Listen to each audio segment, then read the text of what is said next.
We're going to need a pair of wire cutters, a pair of crimpers, a heat gun, a large pair of pliers, a T25 Torx bit, a 9/16 socket, a ratchet, and some zip ties.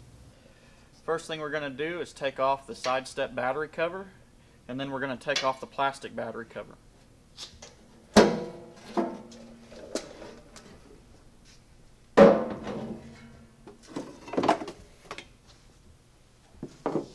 Next, we're going to take off the threshold plate to get underneath the floor. This particular plate uses a Phillips head screwdriver. Most Freightliners have the T25 Torx bit that we mentioned earlier. Alright, next thing we're going to do is route the harness up through the bottom of the floorboard. There will be a hole directly above the battery. All new Freightliners have it. Now we're going to use a punch or a screwdriver to push that hole up through. Alright, next we're going to use a punch or a Phillips screwdriver to push the hole up through the floor. Now, once you put the hole up, this is what it'll look like. Alright, next we're going to bring the heat shrunk into the wires up through the hole we just made in the floor. We're going to pull out enough wire to make it up through the floorboard area all the way up behind the key, the ignition key. Alright, this wiring harness that we just pulled up through the floor, we're going to run underneath the kick panel right here, all the way up until we get underneath the dash.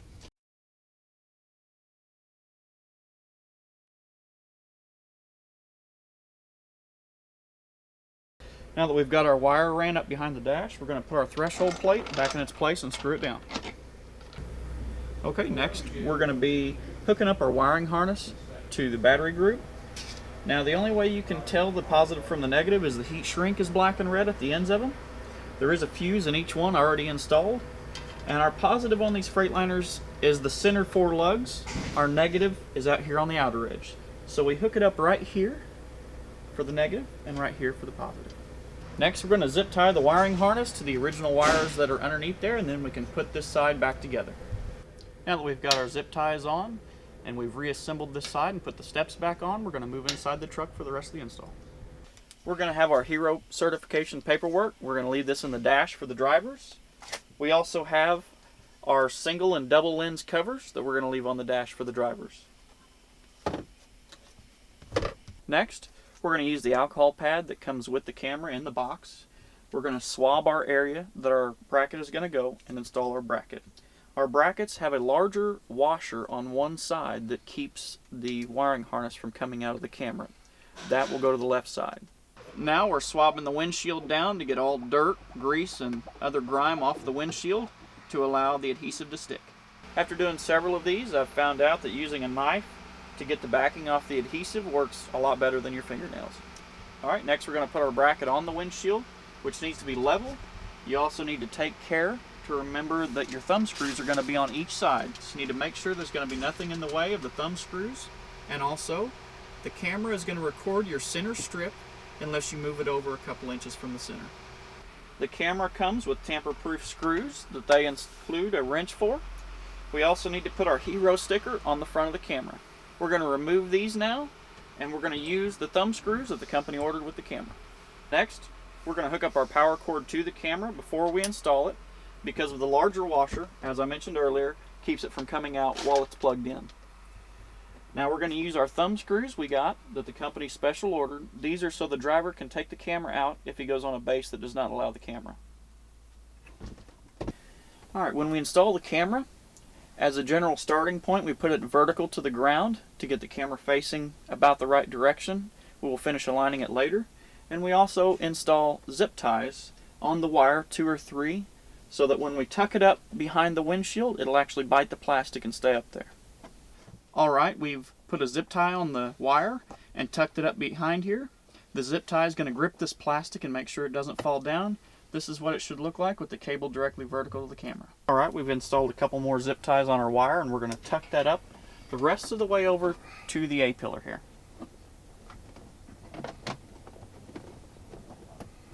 Next, we're going to pull the door seal out so that we can tuck the wire down through the A-pillar. Now our wire is going to install right behind our plastic cover, all the way down until the second seam.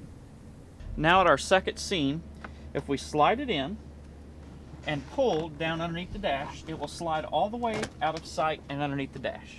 Now we're going to reinstall our door seal and move down underneath the dash. Now on our wiring harness, we have a red, a black, a brown, and a white wire. The white wire we're going to snip off and it's not going to be used. Our brown wire is for the ignition, and our red and black we're going to connect to the wiring harness we brought up from the battery box. Alright, next we're going to match our red wire to our red wire from the battery, and our black wire to our black wire from the battery. These crimps are pre-installed on the battery side of the wiring harness. We're going to have to add a female spade crimp onto our brown wire to go into the back of the ignition. On the original wiring harnesses we received from DriveCam, they had heat shrink crimps on them. Now I also use heat shrink crimps on my brown wire. Now we're going to heat shrink all these together and we're ready to install them.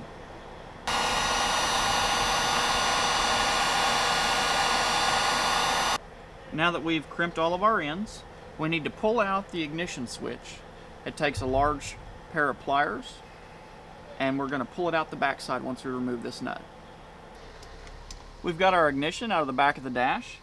Now we have to find our ignition side of the ignition. It should say IGN next to the plug.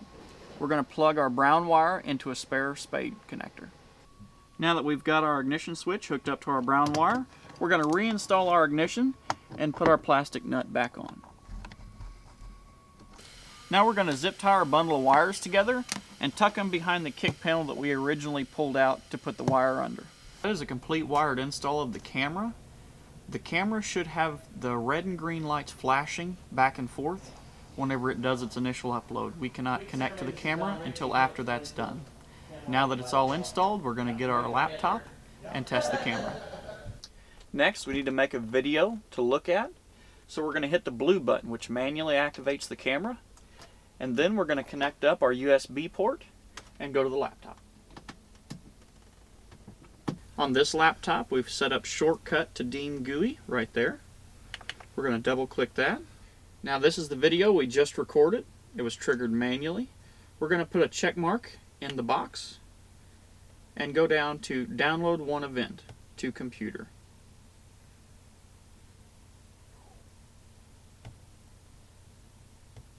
Now that we've got that event downloaded, we will go to shortcut to video files. And that's our video we just downloaded. We will watch this video and see how our alignment on the camera is. Now in our video here, you can see our hood mirror right here. So our camera is actually a little bit too high. If we take it down one click, we should get just above the hood line and be able to see a lot better. So now we're going to make an adjustment, because you can see the mirror here on the side of the hood, but you cannot see the hood. We want to be just off the top of the hood. Each time we adjust it, we have to make another video for us to download. Each time we have to go back to our shortcut, download that video, and then look at it in our shortcut to videos. Okay, we need to write our truck number here on the box above the firmware sticker. We need to scan this and send it to the safety department here so they can actually register the camera with DriveCam. Owner-operator trucks can be quite a bit different. They actually own their truck. We have to consult with them about any holes that we might drill and where we might run the wires. And connectors might be different. We will have to use different kinds of crimps and consult with them on what we connect to.